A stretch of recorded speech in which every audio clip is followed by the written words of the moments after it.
Let's turn today to Luke's Gospel, chapter 19 and verse 1. And Jesus entered and was passing through Jericho. And behold, there was a man called by the name of Zacchaeus, and he was a chief tax gatherer, and he was rich.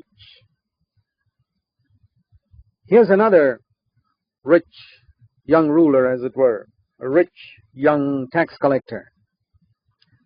Very similar to the other rich young person who came to Jesus that we studied earlier in Luke chapter 18, verse 18, but quite different in the results of his encounter with Jesus. He also was eager to meet the Lord, just like the other person. It says he was trying to see who Jesus was. Verse 3, and he was unable because of the crowd. He was small in stature. And he ran on ahead of the crowd and climbed up into a sycamore tree in order to see him, for Jesus was about to pass through that way. And when Jesus came to the place near the sycamore tree, prompted by the Holy Spirit, he looked up and said to him, Zacchaeus. He even knew his name. God revealed the name of this seeking soul supernaturally to Jesus. And he said to him, Zacchaeus, hurry and come down, for today I must stay at your house. Here was a man whose heart God saw. God's eyes look all over the world, and he finds those who are sincerely seeking. And not one of them he allows to slip by.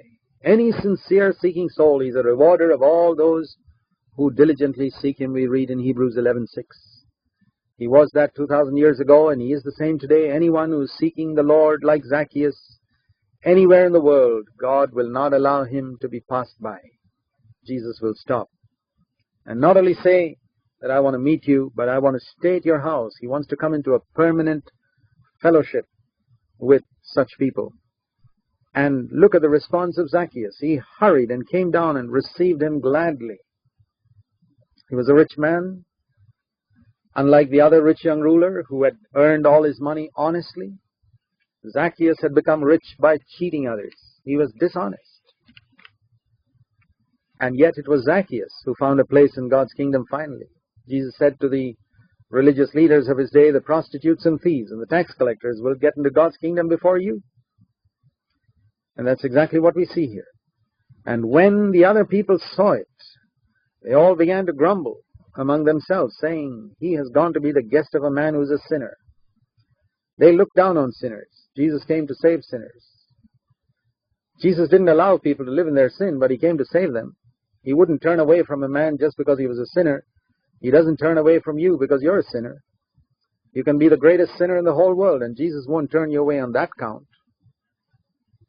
If he turns people away, it's because they turn away themselves, because they're not willing to give up their sin. Maybe they're not willing to give up their love of money like the other rich young ruler. But where a person's willing to give up his sin, even if he's the greatest sinner that ever existed in the world, Jesus will forgive him and come and dwell with him permanently and change him. That is the message of the gospel. But religious people, self-righteous Pharisees, can't understand that. They said, he has gone to be guest of a man who's a sinner. And Zacchaeus stopped. He stood. He was amazed that such a holy person could come and be the guest of a sinful person like him. And he said to the Lord, behold, Lord, half of my possessions I will give to the poor. And if I have defrauded anyone of anything, I'll give back 4 times as much. What do we see here? Jesus never said a word to Zacchaeus about his sin. In the case of the rich young ruler, Jesus had to tell him, one thing you still lack. You love your money too much. Obviously, the rich young ruler knew that, but Jesus had to confront him with it in so many words. But in Zacchaeus' case, Jesus never had to say anything. The very light of Jesus' presence convicted Zacchaeus.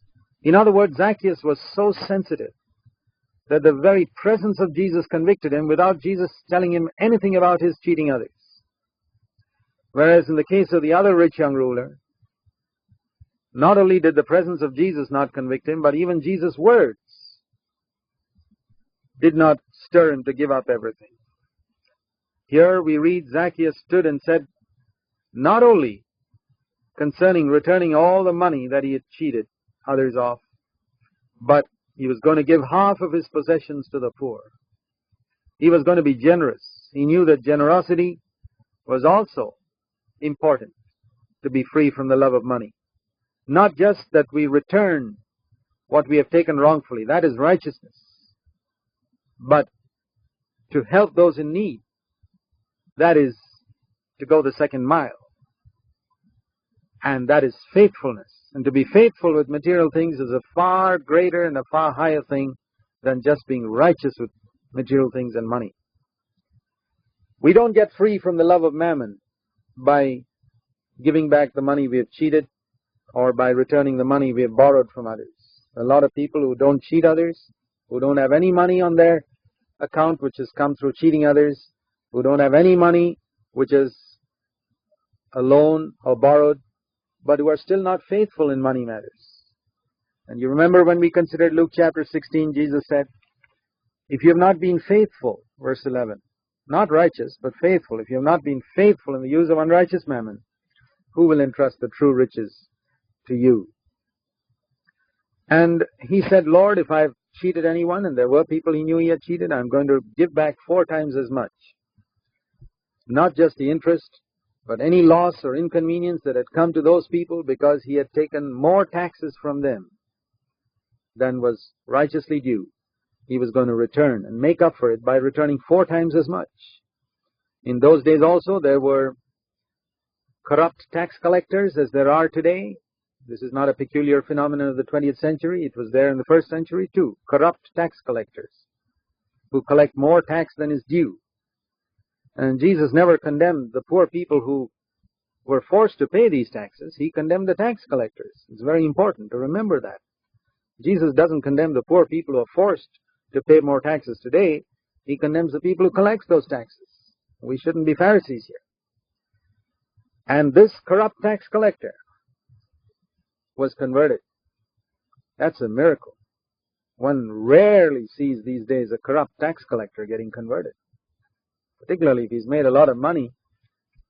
People who do get converted very often don't pay back what they've taken wrongfully. Restitution, paying back, is a very important part of conversion.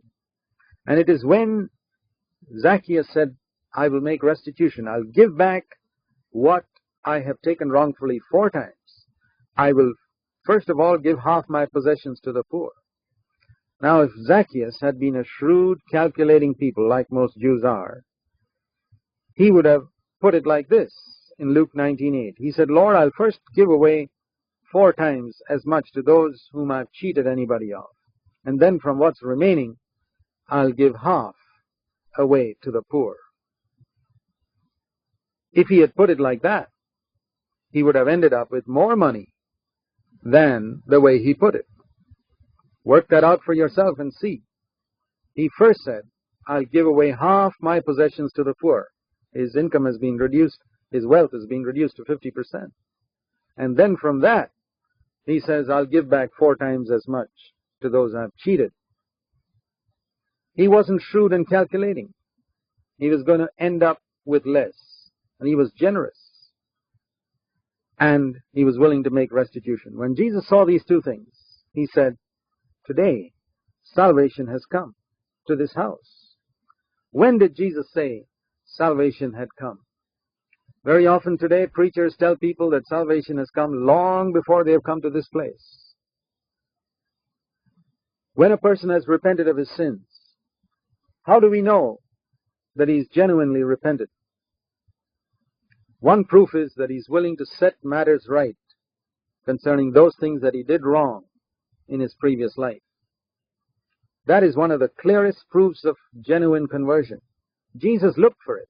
It's when he saw that in Zacchaeus. A changed attitude to money is another mark of genuine conversion. In other words, a person has begun to value heavenly wealth more than earthly wealth.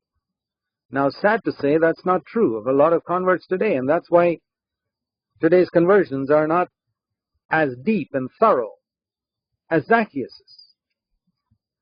And it's a dangerous thing to go around telling people that they're saved when Jesus perhaps is not yet ready to tell them that they're saved. But here Jesus told Zacchaeus, salvation has come. And notice another thing, that Jesus did not have to wait until Zacchaeus had returned all the money that he had stolen. That may have taken a long time, perhaps many months. Today, in some cases, when people have to make restitution, it may take them years because they don't have the money to return what they have taken wrongfully. When does salvation come? Is it when a man has made complete restitution? No. It is when a man decides to make restitution. Have you decided to set everything right in your life? It may take you 5 years, 10 years to repay all that you have taken wrongfully, to give back all the debts, the loans that you have taken. But salvation comes this moment. The willingness is taken for the action by God. 2 Corinthians 8:12 says, if there is a willing mind, it's accepted according to your ability now. So he had a willing mind, and Jesus said he is a son of Abraham. Abraham is the father of faith. Here's a person who genuinely had faith. Abraham sought a heavenly city and not the earthly, we read in Hebrews 11, and here was another one, a true son of Abraham, Jesus said. For the Son of Man, verse 10, has come to seek and to save that which was lost. Zacchaeus was lost. Lost in what? Lost in the love of money, in unfaithfulness, in material things. And what did the Son of Man come for? He came to seek and to save. People are lost in that. People are lost in sexual lust. People are lost in the love of material things. People are lost in spiritual pride. The rich young ruler in Luke 18 was also lost. And the Son of Man could have saved him too if he had asked for salvation. If he had come to the Lord and said, Lord, I'm lost in the love of money. If he had acknowledged his need, he could have found salvation. Zacchaeus acknowledged his need. Acknowledgement of our need is the first step to salvation. Let's acknowledge our need, and Jesus will save us too.